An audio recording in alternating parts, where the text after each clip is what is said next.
morning, I'm Angelo Castro III. I'm Angela, and we are the Castros. We bring you the news. And the views that make you think. Sometimes we agree. Sometimes we don't. This is News and Views. And here are today's headlines. As the observance of Holy Week begins, Caritas Philippines, the social action arm of the Catholic Bishops' Conference of the Philippines, has called on candidates to pause their political activities. Overseas voting for the upcoming midterm elections officially began on Sunday, April 13. Greatest PBA players gathered to celebrate the league's 50th anniversary. And UP keeps the fire burning for a spot in the Final Four of the UAAP Women's Volleyball Tournament. First in the news, this year's Holy Week observance holds deeper significance for the families of extrajudicial killing victims, as many attended Mass to reflect on their loss and continue their quest for justice. Here's the report.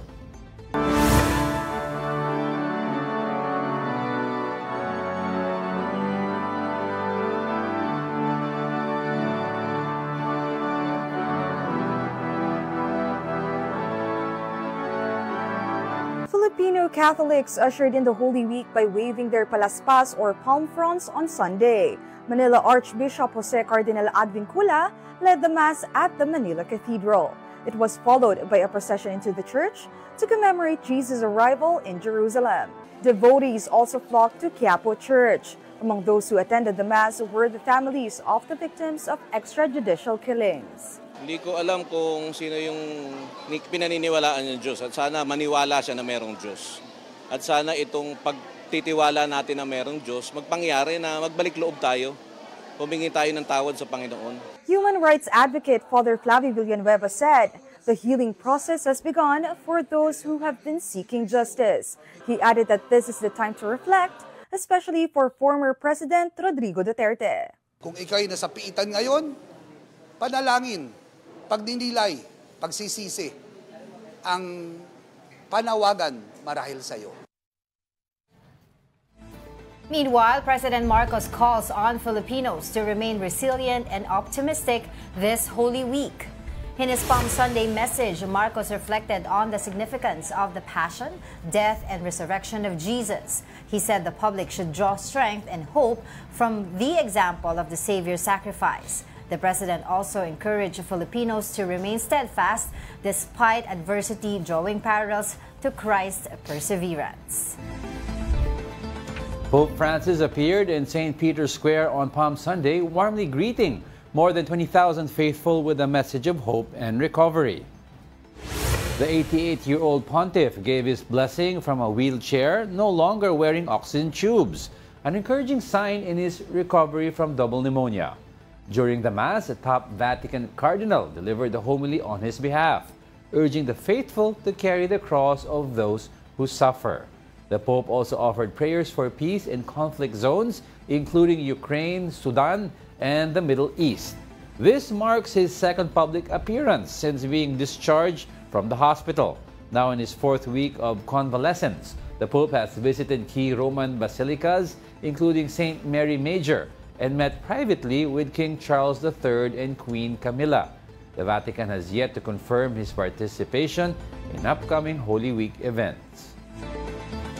Yan, that's a good news na wala nang tubes kasi for a while kahit naka-release siya may may tube. So we expect kasi the Pope to be very active during Holy Week as always. So it's good news. We're happy.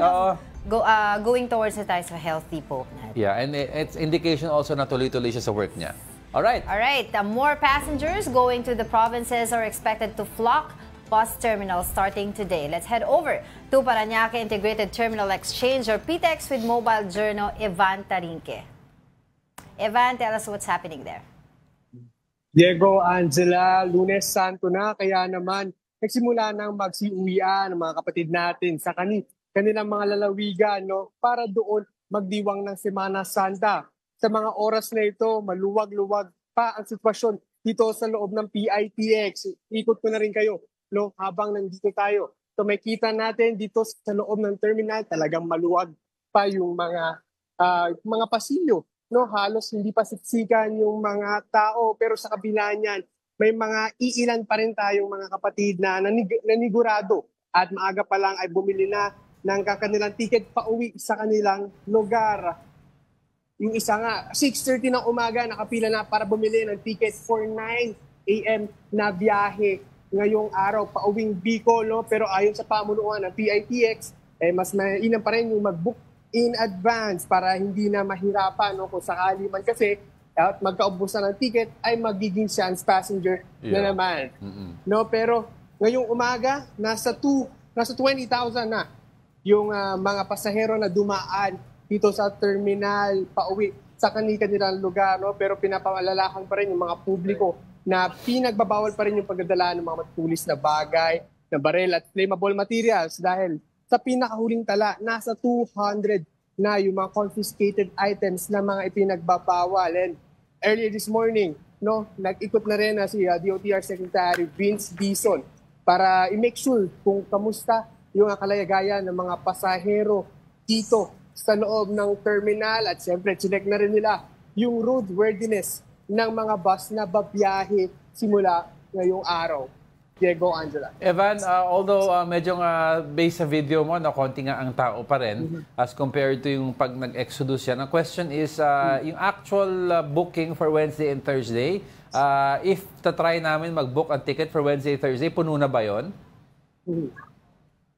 Diego, so far, no, yung pag-online booking, no, mas advanced, mas okay pag-advance booking at dahil makakapili ka ng mga bus liners, no, dahil maraming bus liners na gino-offer na nakapila dito sa PITX. So yan, makakabook pa rin naman daw, mas okay nga daw in advance, no? Pero syempre, i-make sure na i-secure na kagad yung mga ticket na yan dahil yun yan, no, pahirapan talaga. Once na mag-exodus yan, kasi expected na exodus ng tao dito is on Wednesday. Yes. Hapon, no? Wednesday ng tanghali at ng hapon at Thursday ng umaga. Kasi yun na yung huling araw at yun yung unang araw na walang pasok yung mga kapatid natin. So isa yan sa explanation kung bakit medyo maluwag pa yung kalagayan dito sa loob ng PITX. So kaya book in advance at syempre wag na magdala ng mga ipinagbabawal. Ivan, yung exodus niyan is mga lunchtime onwards. Pero ano ba ang bestseller, ano ba blockbuster ng mga destinasyon dyan na laging yan ang nauubusan ng ticket?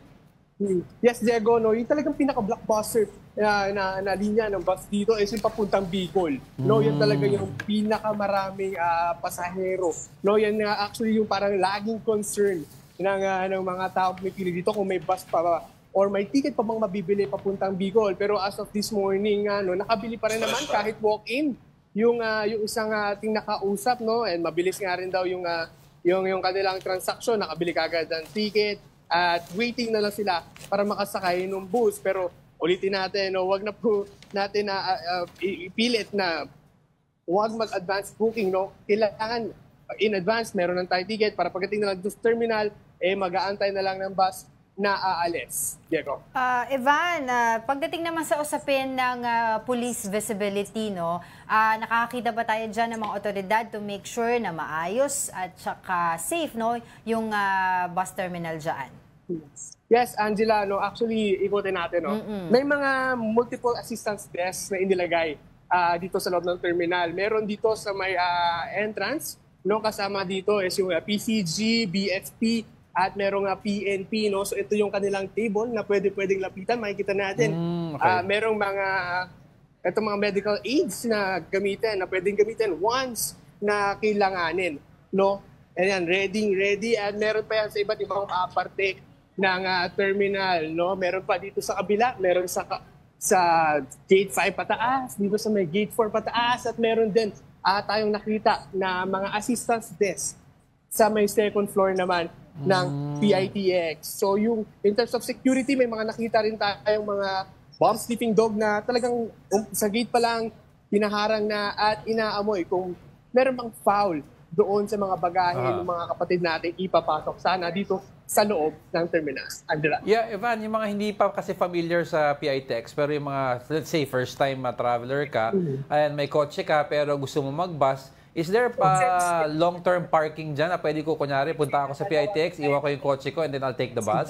Or masasuggest na mag-ano na lang, mag-commute papunta dyan?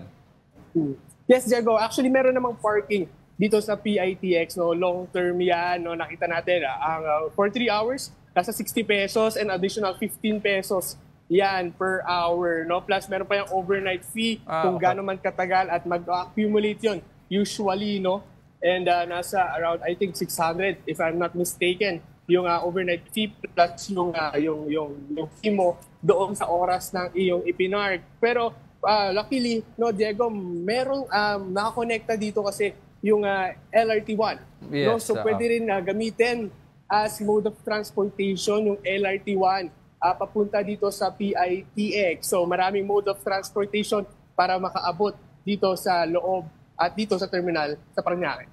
Evan, kasi nung itong over the weekend pala nagsimula, no? I saw in the reports, and then sa may Cubao area, mga terminals doon, they're already drug testing drivers randomly. Diyan ba nagsimula na rin yung ganyan? Yes, Diego, sa ngayon wala pa tayong naririnig kung nagkaroon na ng random drug testing, pero nakaantabay tayo dahil nga earlier this morning, actually kanina lang din namin narinig na bibisita si Secretary OTR, Secretary Vince Dizon para nga mag-check. So nagkakaroon ng surprise inspection, no? So tine-check talaga kung roadworthy ba yung mga sasakyan, kung capable ba yung mga bus drivers. And syempre kung ano yung sitwasyon ng mga tao dito sa loob ng PITX, dahil yun nga, no, pagdating ng exercise talagang siksikan yung mga tao kadalasan dito sa loob ng terminal. So yun yung isa sa tinignan na ni DOTR Secretary Dizon kung kamusta yung kalagayan ng mga tao dito. Oo. Evan, yun nga yung actually tatanong ko sa inyo, kung ano ba yung pinaka-SOP ng management ng PITC prior nga dito sa pagbisita ni DOTR Secretary Vince Dizon dun sa mga pag-i-inspeksyon ng mga bus dyan to make sure roadworthy nga itong mga bus na ito at walang mga aksidente along the way. Ito ba ay bago pumasada? Check muna. Evan. Yes, tama ka dyan, Angela. I-check muna nila yung mga bus kung roadworthy ba. Itong mga ito, no, kasama na rin yung mga driver dahil siyempre napakalaking factor na roadworthy din yung ating mga driver. No? So isa yan doon sa mga tinitignan dito. Pero just in case naman na kung sakali mang hindi roadworthy yung isang bus or yung isang driver ay hindi capable na mag-drive, lagi may mga backup. Lalo na ngayon, nagkaroon ng 1,000, binigyan ng mahigit 1,000 na special permit ng LTFRB yung ilang mga bus para makabiyahe di Semana Santa. No? Starting, effective yan, simula April 11 hanggang April 27, papunta or bago Semana Santa hanggang matapos ito. So, just in case na kulangin man or may kailanganin mang palitan na bus, ay may mga replacement naman daw na naka-standby dito sa terminal. And in addition, Evan, anong oras yung kanilang mga operation hours? Tapos magsasara ba sila this week for the Holy Week, yung Thursday to Saturday? And if so, kailan sila magbabalik operasyon? Yes, Angela, yung mga bus lines, kanya-kanya kasi yung SOP. Kung sino-sino ba yung hindi ba biyahe ng ganitong araw, sino ba yung operational na ganitong araw. Pero just in case, paalala lang natin, itong PITX 24 hours na open. Pero yung mga biyahe ng bus, iba-iba. No? Dahil iba-iba yung mga liners na ito. So mas okay na i-check na rin mismo ng ating mga kapatid na babiyahe yung kanilang schedule or yung kanilang bus na sasakyan pa uwi sa kanilang probinsya, kung may biyahe ba neto o wala. Just in case kasi baka mahirapan na pagdating nila dito, wala palang biyahe. No? So masa-stuck sila dito for a good hour or so bago magkaroon ng available na biyahe. Ayun. At saka alam ko maaga-aga pa, Evan, pero may mga naitala na bang mga aberya dyan ngayong umaga? And of course, pwede ba magdala ng mga pets dadalhin sa probinsya? Yes, Angela, unfortunate incidents, wala pa naman tayong naitatala as of this morning. When it comes to pets, kanya-kanya pa rin per bus, kanya-kanya pa rin kung paano yung sila magpapasok ng pets. Pero usually, yung mga pets naman ay kailangan vaccinated yung ating mga pets at nasa crate at merong diaper. So basically, yun yung pinaka-basic na parang kailangan when it comes to bringing pets dito sa mga sa loob ng bus. Pero again, iba't ibang bus, iba't iba pa rin mga policies kung paano iyan ibabiyahe ngayong Semana Santa. Angela. Alright, thank you for that update. Mobile Journal, Ivan Tarinque reporting live from PITX. Naalala ko pag mga gantong panahon may mga manok na nagliliparan. Hindi. Ipapasok Actually, sa bus. Ibang ruling ng mga major buses, pwede magdala ng pet provided na at the very least kakasya sa upuan. Kasi kung malaki daw ang dog, babayaran mo yung seat as a human being at makaupo siya. Kasi may picture na lumabas na sumakay isang mingming sa isang bus terminal. Ginawa ng may-ari, binili yung chair sa tabi niya. So yung buong biyahe, I think it was Naga. Yung pusa, katabi lang niya sa kanya yung upuan. Nandun siya tulog. Oo, basta yung mga drivers natin dyan kapag inaantok medyo pumara muna kayo at umidlip kesa po antok-antok po kayo na bumabiyahe. Correct. Iwas sa aksidente. We'll be back with more stories after the break. Keep it here on One News. Good morning. You're still watching News and Views here on One News. Duterte supporters renew their calls to free and bring the former president back home on his first month of detention at the ICC. Here's the report. Through prayers, lighting of candles, and singing, supporters of former President Rodrigo Duterte marked his first month in detention at the International Criminal Court. The prayer vigil was held just outside the ICC. Their message was clear and unwavering: bring Duterte home. Among those present was Duterte's common-law wife, Hanilet Avancenia. Pinapalakas lang namin ang loob niya. Sabi ko, pray lang tayo. Maano pa rin ang pananampalataya niya sa Diyos. Sabi niya, kung ano daw ang will ng Panginoon sa kanya. Ayun ang Hanilet's simple request is for consideration for the 80-year-old former president. Awa na lang. Total, nagserbisyo naman yan, di ba? The vigil also saw the presence of key Duterte allies. Former Executive Secretary Salvador Medialdea made his first public appearance since undergoing a heart procedure in The Hague. Former presidential spokesperson Harry Roque returned to the site after a week-long absence. He once again criticized the Marcos administration for allowing Duterte's arrest and transfer to The Hague. Roque claimed he now expects more harassment, especially after being linked to the controversial Pulveron video. Dahil ang Pulveronic video po ang nagbigay patunay sa matagal nang sinasabi ni Tatay Digong na matagal na niyang alam na gumagamit ng pinagbabawal na droga ang Marcos Jr. Roque also called on police and the military to cooperate on what he calls their fight against the administration in support of Duterte, whereas the family simply calls on supporters to continue praying for the former president. Bilis naman, 1 month na agad. Payat ni, wait lang, mabati lang. Payat ni former spokes, Harry Roque. Oo. Napagod ba sa ka-file ng yung papers na dyan pang niya? Asylum. Hindi, pero kidding aside, we saw sa former Executive Secretary Medialdea kasi for a while na nadala siya sa hospital, walang balita kung what happened to him and heart procedure, so malamang it's either based sa recovery time na mukhang mabilis, it's either angioplasty or pero bypass matagal. So it looks like it was an angioplasty or an angiogram. So I guess tuloy-tuloy lang yung mga supporters ni former President Rodrigo Duterte dyan, 'di ba, for their demonstration in support of the president. And I'm not sure also kasi alam ko before this, meron din mga yung victims naman ng yung family, mga supporters ng victims ng extrajudicial killings, they have their own gatherings as well. Correct. But back here at home in Davao, nung nagpunta ako doon, sinasabi ng mga supporters ni PRRD na they will also stay put doon sa bahay ni Pangulong Rodrigo Duterte. Magvi-vigil sila doon for as long as they can.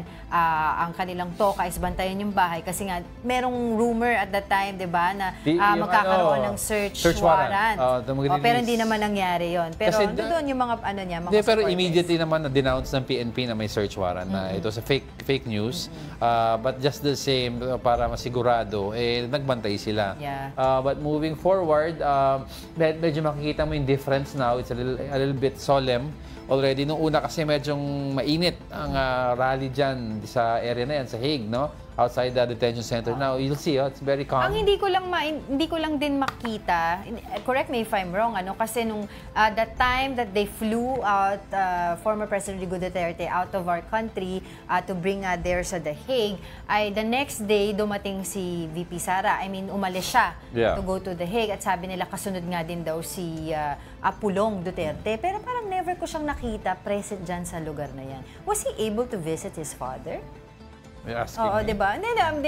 Nakakita ka ba? No, but he left. Report? He left the country. He filed... Nagkaroon pa nilabas pa dito sa atin yung kanyang travel authority from the Congress. And, baka he's there as, in his capacity as a son? Not yes nga, pero hindi ko nga siya nakita kasi usually they're all there. Nakita naman natin, Hanilet Avensanya was there at the capacity as a life partner, the daughter. Diba? No, but I'm saying kasi si Pulong naman, sa mga Duterte, he's the least na maingay. Usually he just give a statement or two, ipapadala online, papadala sa networks, but rarely siya yung nagsasalita on TV for interviews. Even yung kasagsagan ng issue kay VP Sara, it's always Baste, it's always VP Sara. He's known to be quiet. Pero hindi ko siya nakita. Hindi ko siya nakita dyan. Nakabisita na ba siya? Yun ang hindi natin alam. Yeah. At saka supposedly si Baste, di ba? Hindi. Si Baste talaga magtataong bahay daw siya talaga dito. Kasi he filed for he filed yung... yung habeas corpus naman. No. Nag-file siya ng visa din. Visa niya. To visit. Alright. Sige, antayin na lang natin. Before we go, supposedly kasi that was for the birthday of FPRRD. Even sa birthday, hindi natin nakita si Pulong I didn't see him. Alright. Bilang Pilipino, bilang Pilipino. Filipinos overseas have begun casting their votes for the midterm elections. Internet voting started yesterday for over 1.2 million Filipinos abroad, which will last until the end of voting hours in the Philippines on May 12. COMELEC Chairman George Erwin Garcia said that as of Friday, only about 48,000 have enrolled for internet voting. The poll body initiated a test online voting to familiarize overseas voters of this feature, a system that COMELEC first adopted this election cycle. So nag-start na yesterday. And magtatapos yan mismo, May 12 din. Yeah, we've been talking a lot with spokesman Rex Laudianco. And di ba, may mga safeguards naman siya. Kasi for example, before when you enroll, di ba may facial recognition. Yes. Alamin natin, let's get more updates from COMELEC. We have with us spokesperson Attorney Rex Laudianco on the line. Spokes, thank you for joining us. Good morning.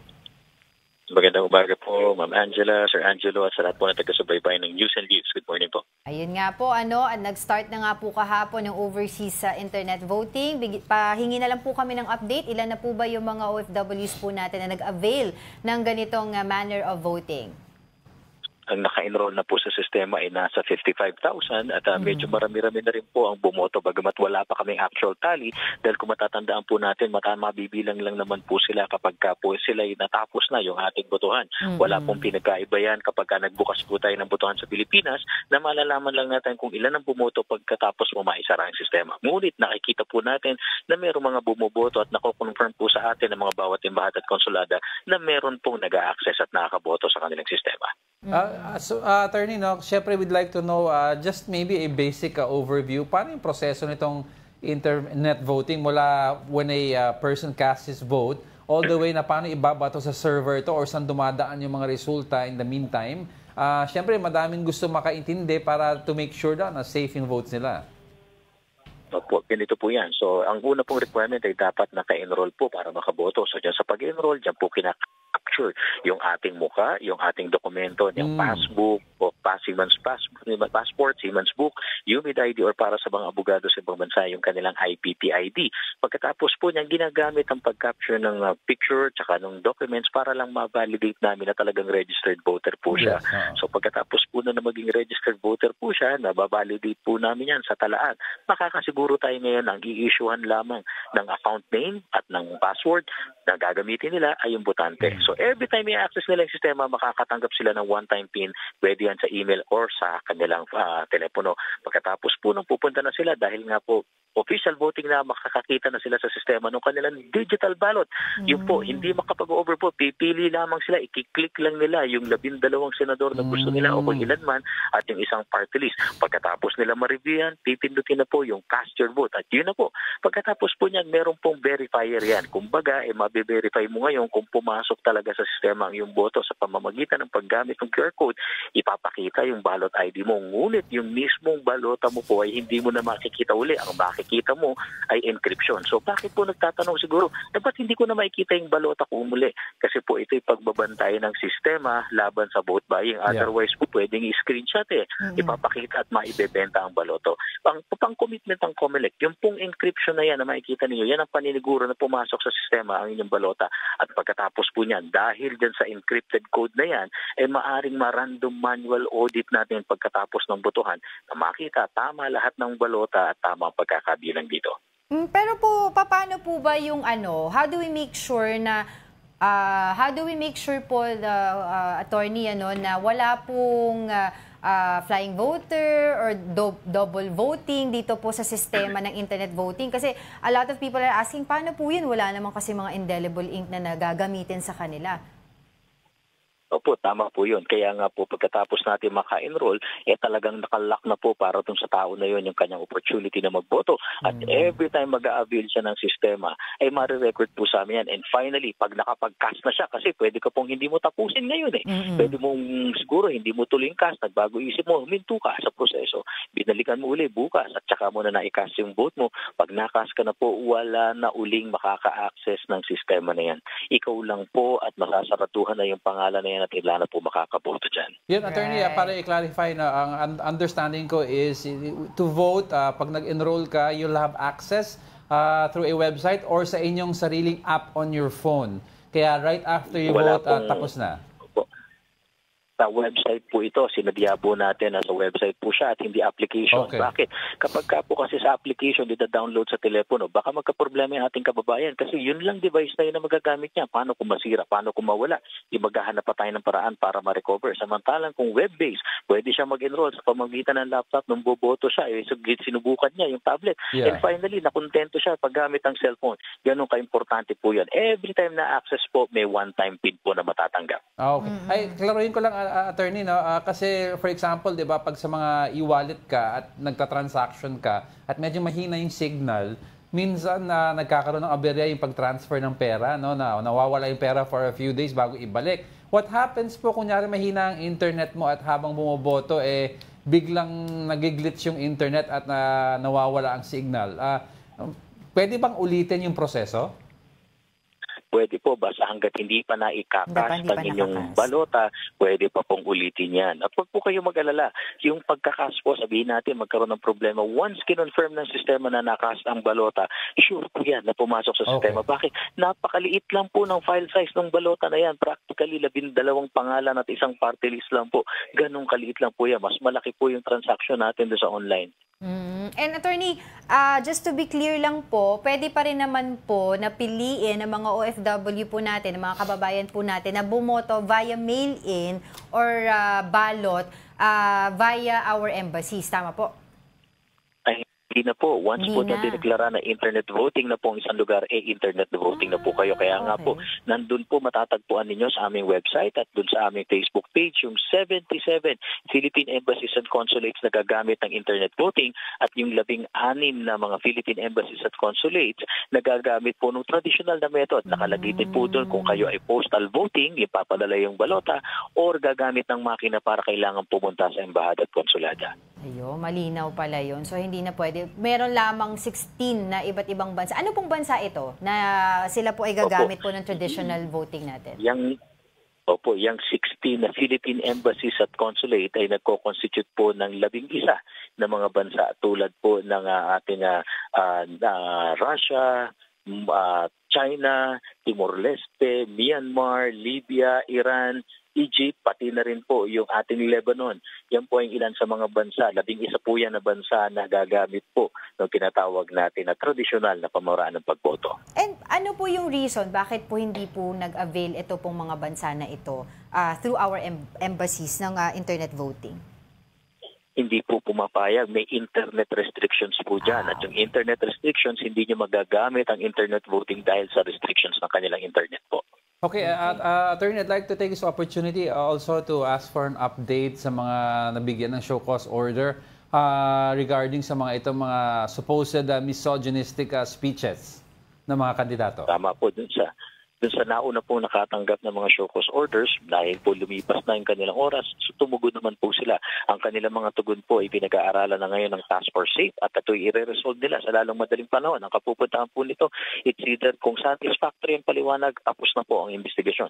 Kung sakali mang hindi satisfactory ang kanilang sagot, mauwi po ito sa dalawa. Rekomendasyon na pagpa-file ng election offense, yung criminal complaint po na sa ilalim sa preliminary investigation at yung motu proprio petition for disqualification na ang pangako ng komisyon ay lilitisin kagad ng sagayong bago maghalalan, malaman na sino ba yung madi-disqualify pong kandidato at hindi. Itong mga paglilitis pag nagkaroon po ng determination, mabilis po ba ito? Kasi di ba May 12 na, so ang tanong ng marami, paano kung ma-disqualify siya sa araw lang ng halalan mismo? Opo, mangyayari po kasi mas mabilis po yung petition for disqualification dahil dito lang po sa COMELEC gagawin yan. Yung kasong kriminal po, ang gagawin lang ng COMELEC parang piskal, titignan kung may probable cause, kung meron, isasampa po ito sa korte. So ang mangyayari po niyan, kahit na hindi na namin sila matanggal sa balota dahil nananatili sila, pag naging final yung decision na disqualified, lahat ng boto na matatanggap nila ay kukonsider po namin stray at walang visa. Yun, tsaka para klaro lang, Attorney, pag na-disqualify isang kandidato dahil sa election offense na pinag-uusapan natin, hindi na siya makakatakbo sa susunod na election or any other elections. Tama po, pag kayo na-convict sa isang election offense, ang parusa po niya pagkakakulong ng 1 hanggang 6 na taon, pagkakatanggal ng karapatang bumoto, at perpetual disqualification to hold public office dahil korte lang po ang may kakarapatang magtanggal, sa korte lang po ang may karapatang magbalik ng mga karapatan. Wait, clarify ko lang yan. Attorney, sabi mo, pati ang karapatan bumoto, not only to run for elections but also to vote. Tama po, 3 yung parusa na yan. In fact, kung foreigner po ang gumawa ng isang election offense, may ika-4 na parusa. Pagkatapos po i-serve yung kanyang sentence ay maide-deport po siya. Ayun. Mabigat pala. Mabigat yan, ano? Attorney, update na rin din po sa mga vote buying incidents natin. Tumaas po ba yung mga kaso ngayon? Saan-saang lugar po ang may mga kaso po ng vote buying? And of course, I'd also like to ask, nadagdagan din po ba yung mga election hotspots natin na areas? Yung po bang area kung saan nabaril si Kerwin Espinosa, malalagay po ba siya sa election hotspot? Opo, yun na po muna sa no, election hotspot, nananatili po kung ano yung nailabas. Nung pinakahuli ay yung pa rin po, 36 yung ating red category areas kung saan 32 po ang nasa farm. Yung Albuera Leyte po ay wala pang nakikitang dahilan ang Commission on Elections para i-declare ito under COMELEC control. Wala pa rin po rekomendasyon ang ating PNP AP. Pero makikita nyo po ang pagdagdag ng security forces sa mga lugar na yan. Dahil ayaw na po namin maulit man, yan man ay election related o iba ang dahilan yan. Dahil ito involved ng isang kandidato, tinaasan po natin ng level ng security. Pagdating naman po dun sa mga kaso na iniimbestigahan ng Committee on Contrabigay, meron na po nabanggit si Commissioner Ernesto Ferdinand P. Maceda Jr. na siyang puno ng Committee on Contrabigay na una, 64 yung iniimbestigahan nila na possible vote buying at vote selling kung saan 11 dito ay maaring abuse of state resources. Mukhang nadagdagan po ito dahil may iniimbestigahan pa kaming isa, yung pong pagkakagamit ng text blast machine na kung ito po ay pag-aari ng isang local government unit, malinaw po abuse of state resources din po ito. Yan, Attorney, I'd like to ask for an update also kay Senator Pimentel, yung ina-accuse siya na dumalaw daw sa isang pagbibigay ng ayuda. Meron na ba kayong preliminary findings dito? Wala pa po dahil po ito'y pinaimbestigahan natin. Pero pakatandaan po ng ahensya na nabanggit, kapag ka po nilabag nyo yung kondisyon, dahil tandaan po natin, hindi yan ay unqualified exemption. Yan ay conditional exemption at kasama niyan na dapat pag nagbigay, walang kandidato or politiko. In fact, sabi nga po namin, politiko, hindi kailangan kandidato kasi maaring pupunta isang politiko na kamag-anak kay isang kandidato, hindi rin po natin papayagan yan. Ang mangyayari po, babawiin ang exemption, makakasuhan yung mga opisyal na nagpahintulot nito at yung kandidato mismo kasong election offense. Dalawa, either vote buying at vote selling, pati na rin po yung tinatawag na abuse of state resources at kasunod lagi yung disqualification. Yun. Parang ayuda orientation ata yun sinasabi. Yung sa Marikina, no? Sa Marikina, oo. But anyway, thank you so much for your time. Maraming salamat po sa inyo. COMELEC spokesperson, Attorney Rex Saudianco. Maraming salamat po. Meanwhile, Caritas Philippines, the social action arm of the Catholic Bishops' Conference of the Philippines, has called on candidates to pause their political activities during Holy Week. In a Palm Sunday statement, Caritas President Bishop Jose Bagaforo highlighted the significance of this time as an opportunity for spiritual renewal and self-reflection on the true purpose of public service. Bishop Bagaforo also encouraged aspiring leaders to reflect on how they can serve the country selflessly, particularly the poor and marginalized. Caritas Philippines called for a recommitment to integrity and fairness, ensuring the electoral process upholds democracy. The Commission on Elections, or COMELEC, noted that while political activities are allowed until Holy Wednesday, campaigning is prohibited on Monday, Thursday, and Good Friday. A new app designed to detect scams and deepfakes is expected to roll out before the May 2025 elections. Presidential Communications Office Under Secretary Claire Castro said the app will be provided to the Commission on Elections, or COMELEC, and accredited partners, including media outlets and fact-checkers. Developed through a joint initiative by the PCO and the Cybercrime Investigation and Coordinating Center, the app can detect deepfakes in as fast as 30 seconds and aims to curb fake news and disinformation. Castro added that the government continues to train fact-checkers, warning that fake news could destabilize the government. Aside from the app, the PCO and CICC launched Hotline 1326 to allow the public to report scams and disinformation by sending suspicious links for review. Don't go away, we're not done yet. Stay with us. Welcome back. You're still watching News and Views here on One News. Now, ports are now getting busier ahead of the expected influx of Holy Week passengers. Let's get some updates from Mobile Journal Amy Atienza, now reporting live from the Batangas port. Amy, go ahead. Yes, good morning, Angela Diego. Nandito nga tayo sa Batangas port at dito makikita natin nagsidatingan na ang ilan sa mga sea passenger para ngayong Lunes. So, sa aking pag-iikot-ikot kanina, nakausap ko yung ibang mga pamilya. Sabi nila, naisipan nila na ngayon umuwi dahil mas inaasahan kasi yung pagdami ng tao bukas, pati na rin sa Miyerkules. May ilan naman dito na nagplano lang ng day trip, pupunta ng Mindoro, kaya mas marami yung tao ngayong araw. Pero so far naman kalmado pa yung sitwasyon, wala pa namang nagiging problema dito sa Batangas Port at tuloy-tuloy naman ang operasyon nila. Kung meron mang mga delays, na-announce naman yan dito sa kanilang speaker at nakapost din yan sa mga television screens na meron nakapalibot dito sa Batangas Port. Angela Diego. Amy, ano yung mas expected na mas madaming influx? Yung palabas ng Batangas Port o yung papasok? Actually, mas inaasahan nila na mas marami yung papasok. Dahil na, sa mga kauwi ng probinsya, marami rin ang magbabakasyon. Lalo na sa Katiklan, yung mga papunta ng Katiklan. So yun yung mga inaasahan nila talaga na dadami pa sa mga susunod na araw, hindi lang ngayong Lunes, pero sa mga susunod pang araw. At yun nga, inaasahan din nila na after lunch today, mas dadami na rin yung tao. Ang expected daw nila around 20,000 yung papasok na tao dito ngayon sa Batangas Port. Ngayon ba, ilan na yung mga pumasok dyan sa Batangas Port? Kasi I understand na talagang mas marami by Wednesday kasi yan na sinasabi nga nila na mass exodus eh. So far, sa bilang ng mga otoridad, ito at around 8:15 a.m. to nasa around 3,000 na yung pumasok. Kanina nakita din natin, marami na yung nakapila papuntang Romblon dahil doon na nga daw yung oras ng uwian. Marami yung mga pamilya talaga, Angela Diego, no? At kung mapapansin natin, yung iba dito nasa waiting areas na, para dun sa mga sa pag-alis ng barko. So, meron din mga naubusan, so mas matagal yung paghihintay nila. Pero wag naman daw mag-alala dito sa Batangas Port dahil marami naman daw pwedeng tambayan, katulad ng ng mga food stalls na nakaipon dito. Pati na rin yung mga zone waiting areas dito sa likod ko na makakatulong din sa waiting hours ng mga pasahero. Amy, linawin ko lang, madami pa bang tickets na pwede bilhin dyan on-site o kailangan mag-reserve online? So far, for Monday daw, wala daw silang advance.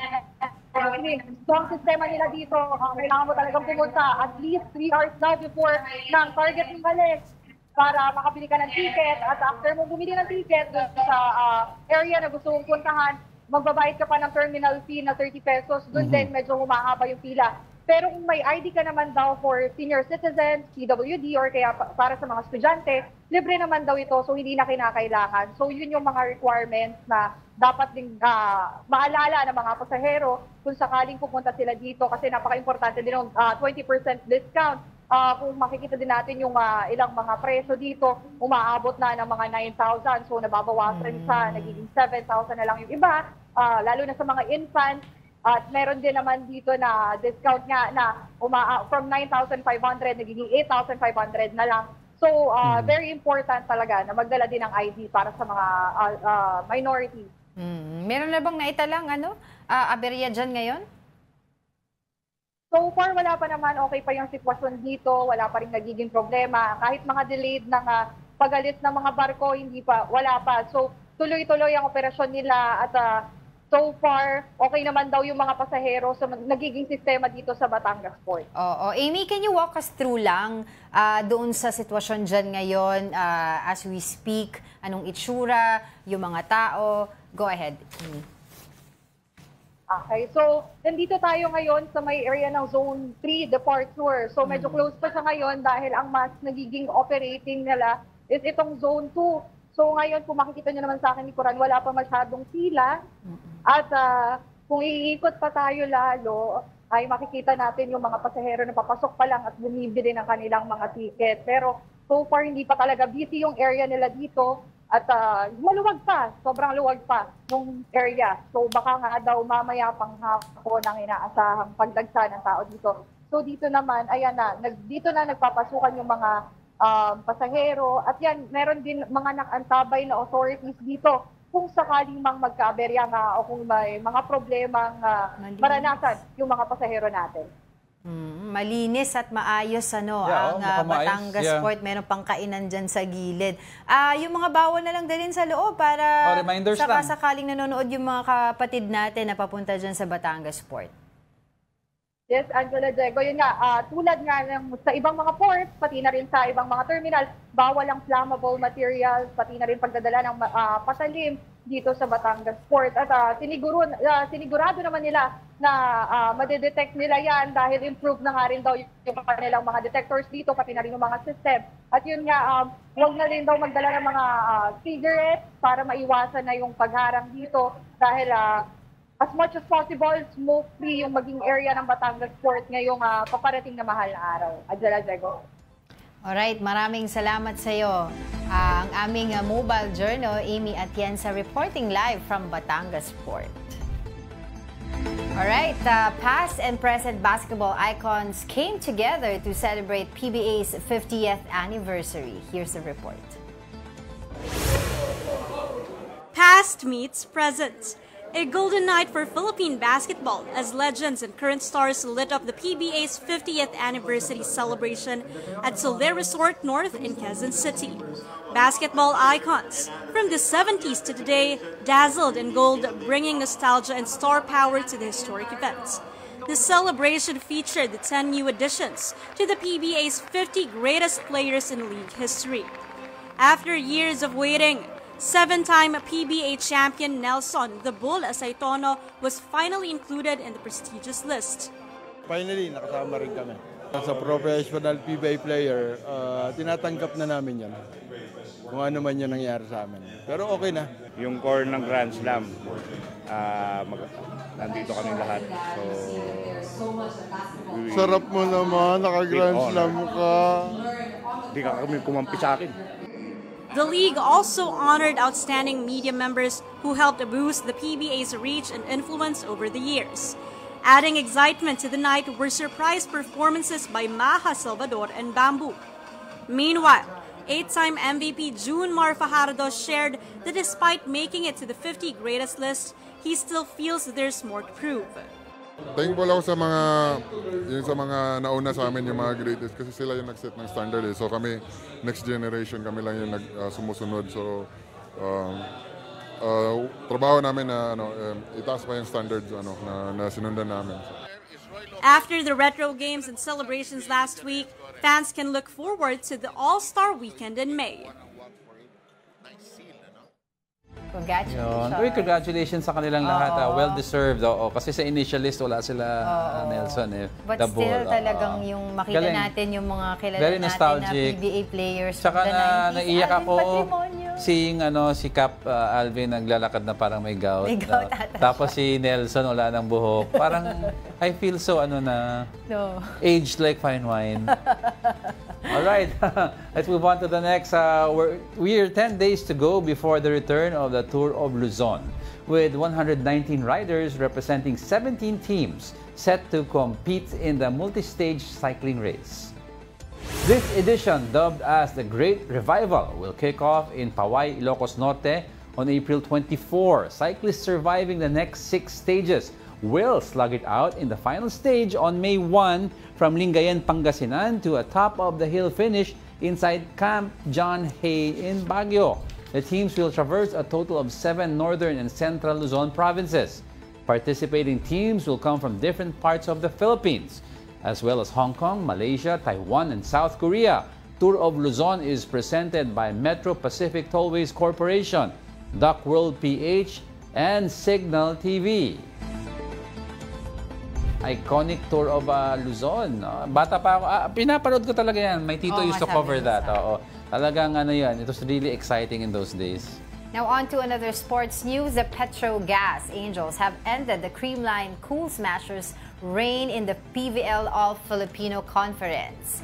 This as the Angels completed a stunning 4-set victory in the winner-take-all Game 3 of the finals on Saturday. This marks their first ever All-Filipino title and 3rd overall since joining the league in 2018.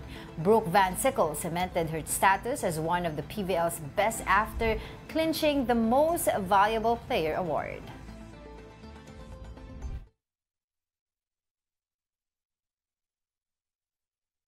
In a thrilling showdown at the UAAP Season 87 Women's Volleyball Tournament, the UP Fighting Maroons stunned the LaSalle Lady Spikers in a 5-set battle. Joanne Monares led the charge with 16 points, including the game-winning kill in the final set, keeping UP's Final Four hopes alive. Meanwhile, the NU Lady Bulldogs dominated the Ateneo Lady Eagles, sweeping them in straight sets. Bella Belen delivered a stellar triple-double performance with 14 points, 13 receptions, and 10 digs. Eliza Solomon also made a strong comeback from injury, adding 12 points. The victory earned NU a twice-to-beat advantage in the upcoming semifinals. The fight for Final Four spots resumes on April 23 after the Holy Week break. Congratulations to all the winners. Volleyball natin. Enthusiast. Enthusiast. Before we let everyone go, I'd like to leave them with a simple quote that start their Holy Week right. No, it's a what's the day? Holy Monday. Holy Monday. And the quote is, Holy Monday is a call to cleanse what weighs us down and make space for truth. Yeah. Pakabait na kayo. And slow down. Hindi lang sa Holy Week, Ang Holy Week po is not really meant to be a all-out vacation. Diba? Take time to pray and connect with God. Tsaka magpakabait, hindi lang sa Holy Week. Dapat all year round and until... Reminder lang naman ito. Reminder lang naman. And that wraps up today's episode of News and Views. Join us again tomorrow. I'm Angela Lagunzad Castro. I'm Angelo Castro III. We are one you. All sides, all the time.